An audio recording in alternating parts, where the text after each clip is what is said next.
네, 안녕하세요. 임종호입니다. 이번 영상은 시진핑 방한 이슈와 관련한 화장품, 엔터 쪽을 살펴볼 겁니다.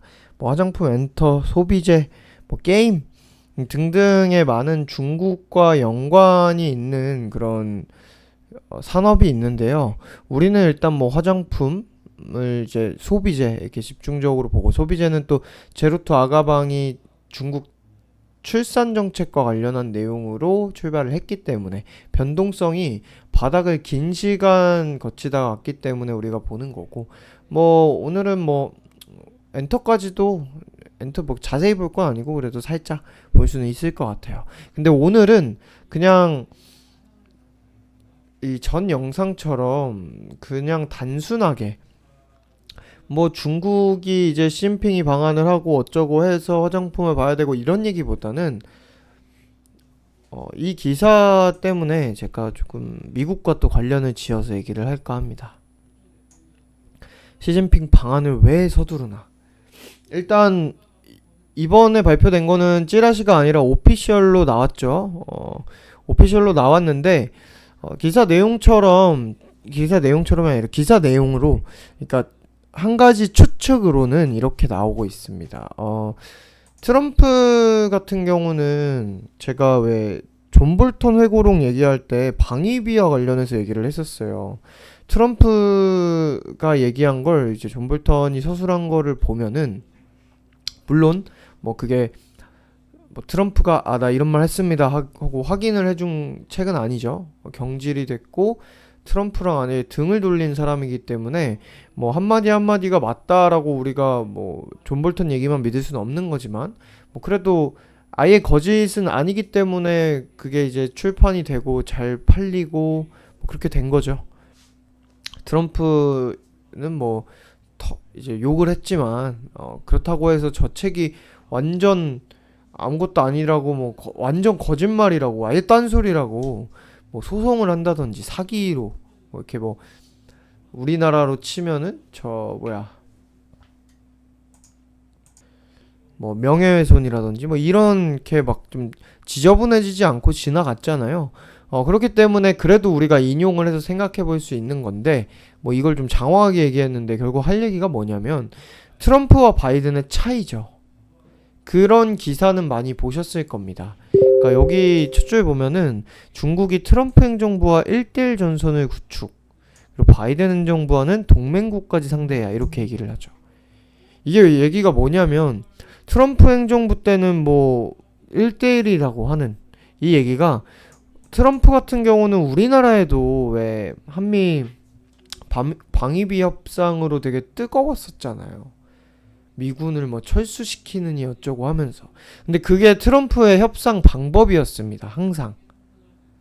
우리나라뿐만 아니라 여기저기 국가에 이게 미국 안에서는 우리 군인이 왜 저기 있어야 되는 거죠? 라는 질문을 되게 많이 하는 사람이고, 나는 전부 철수시키고 싶어요 라는 말을 되게 많이 했다고 이제 회고록에 써져 있어요. 근데 우리가 이거 100% 이걸 믿는다고 한 건 아니에요. 아무튼 근데 완전히 허무맹랑한 얘기는 아니다 보니까 참고는 한다고 했습니다. 그러니까 회고록에 보면은 트럼프는 그런 인물이었습니다. 이제 보호무역주의도 있지만 아메리칸 퍼스트가 있지만, 결국에는 트럼프가 자국을 생각한다는 게 동맹을 어떻게 잘 가꾸고 아껴주고 하는 것도 미국에도 도움이 사실 되는 일인데, 트럼프는 그냥 비즈니스적인 관계로만 해서 우리가 저기 가 있으면 얘네가 돈 엄청 줘야 되는 거고, 지금 이거밖에 안 줘? 더 줘야지. 이거는 우리가 계산법이 이래요.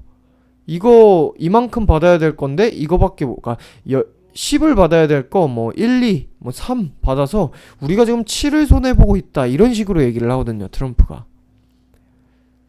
그러다 보니까 동맹국 여기저기 들쑤시고 다니면서 이제 협상, 방위비 협상 인상, 또는 나토에도 요구한 게 되게 컸죠.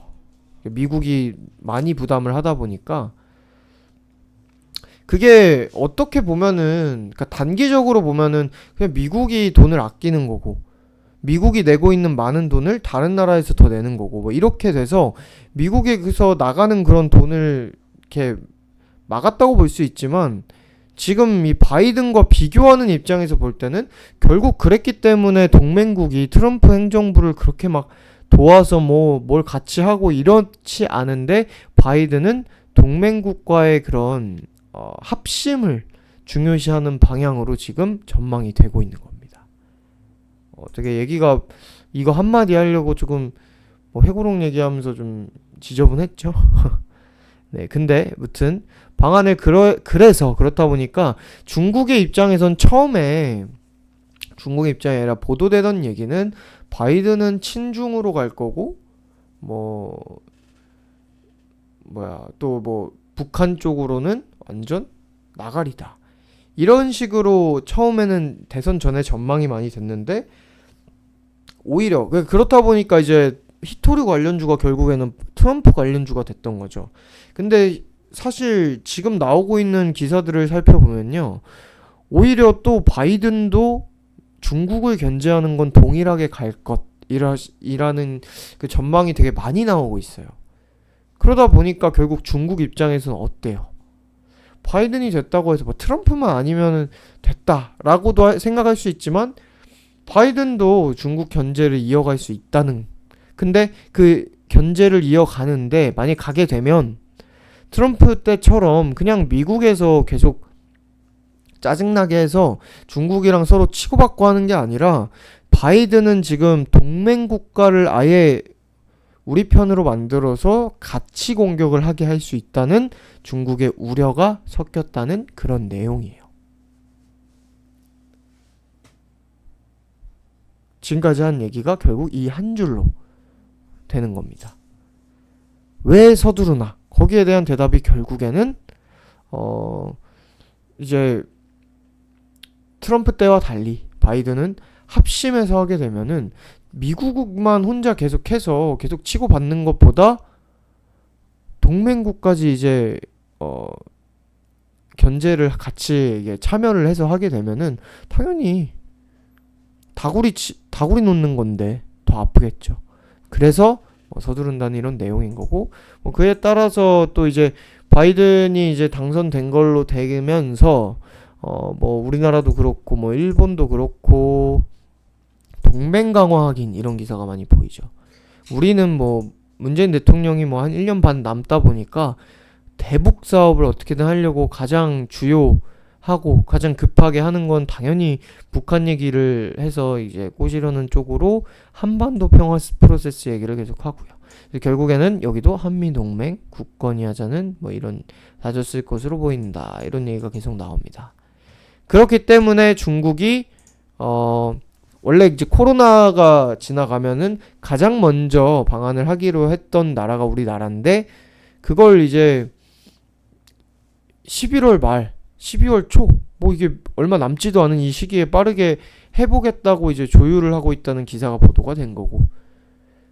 근데 이제 화장품 관련주나 뭐 이런 종목들이 이 내용으로 뭐 당일에 잠깐 어제 이렇게 잠깐 강세가 있었지만 꼬리를 달고 오늘은 또 조정으로, 시장과 같이 조정으로 뭐 바로 뛰고 이러지 않고 있어요. 그래서 오히려 지금 가지고 있지 않은 우리에게는 더 좋습니다. 기회죠. 화장품은 얘기했다시피 이츠한불과 코리아나를 보는데, 이츠한불은 예전에 그어놨던 이 지지저항 라인이 있죠. 그래서 뭐 이 자리 왔을 때 어제 그러니까 저가가 요 구간에 왔었는데, 요 자리로 이렇게 내려오게 되면은 우리가 지지 라인으로 매수를 진행해 볼 수 있는데, 뭐 그 전에 혹여나 이게 또 깨지고 내려올 수 있기 때문에 한 번에 다 사는 것보다는 일단 적어도 2분할 정도는 생각을 하는 거를 권하고요.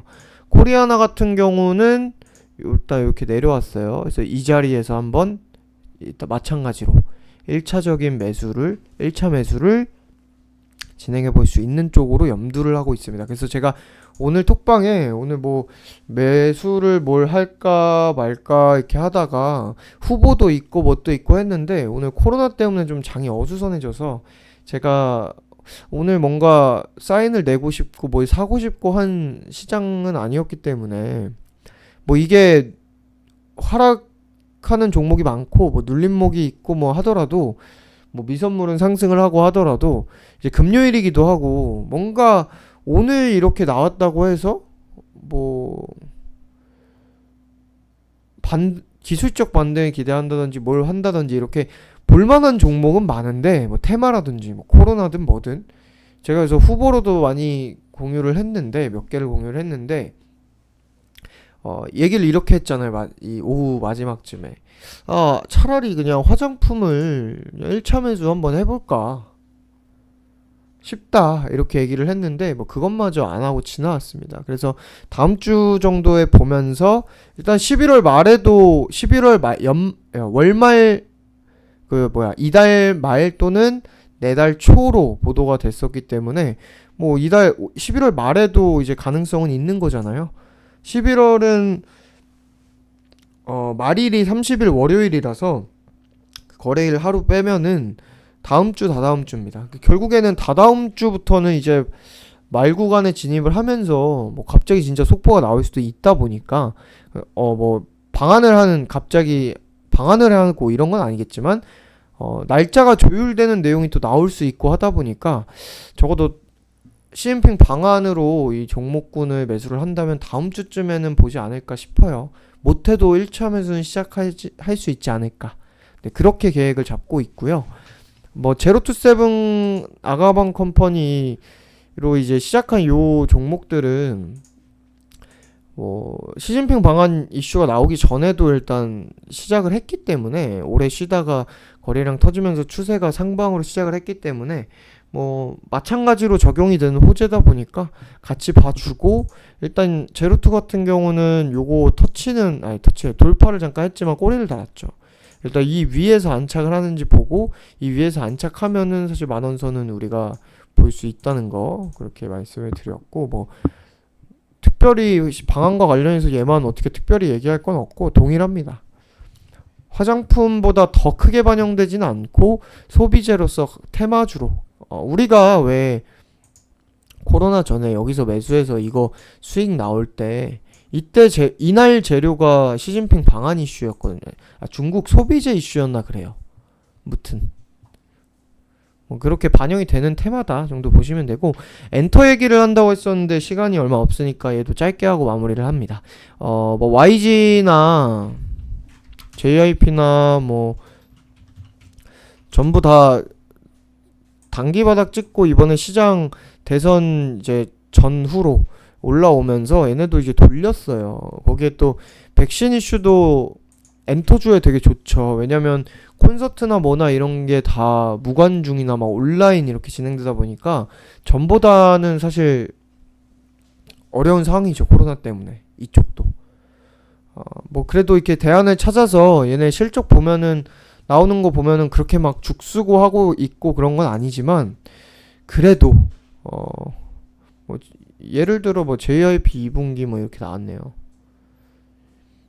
뭐 이게 잘 못 나온 건 아니라고. 아까 제가 죽쓰진 않았다 이렇게 표현을 한 것처럼. 하지만 이렇게 막 성장을 하고 되게 크게 뭐 나올 기대가 있고 그런 건 아니죠. 무튼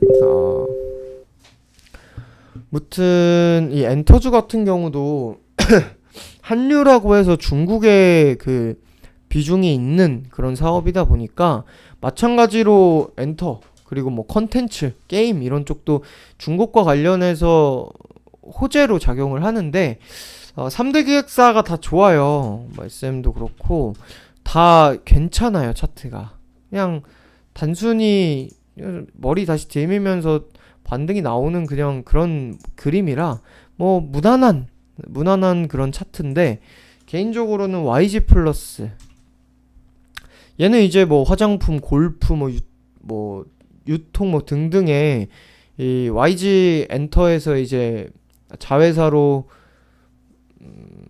뭐랄까요? 그냥 아까 우리가 화장품주를 본 것처럼 얘도 화장품이 있는 것처럼 YG와 이렇게 연계해서 하는 거다 보니까 중국발 매출이 늘어난다면은 엔터보다 약간 이런 쪽이 좀 단기적으로 왜 얘가 실적을 보시게 되면은 뭐 높지도 않고 이러다 보니까 또 블랙핑크 또 호재가 있어서 이렇게 올라왔던 종목이다 보니까 얘는 약간 엔터주 화장품주 약간 걸친 그런 종목으로 좀 괜찮다고 봐요. 차트가 좀 거래량이 뭐 그냥 기어가면서 여기서 이렇게 그냥 유지를 하고 있는데 이 그냥 지금 사더라도 여기서 일로 가냐 정도만 확인하는 매매로 해볼 수 있거든요. 그래서 개인적으로는 엔터주 볼 때 약간 화장품도 있는 YG 플러스 정도도 뭐 괜찮다고 본다. 이 정도까지만 하고 마무리를 하면 될 것 같습니다. 그래서 시진핑 중국이 왜 저렇게 갑자기 서두르는지 그리고 제가 보는 화장품 종목은 뭐 이전 영상 전의 영상들과 같이 이차원불과 코리아나다. 그리고 뭐 엔터 쪽에서 YG 플러스를 본다. 뭐 3대도 나쁘지 않은데 무난한 차트다. 네, 이렇게까지 해서 마무리를 하도록 하겠습니다. 감사합니다.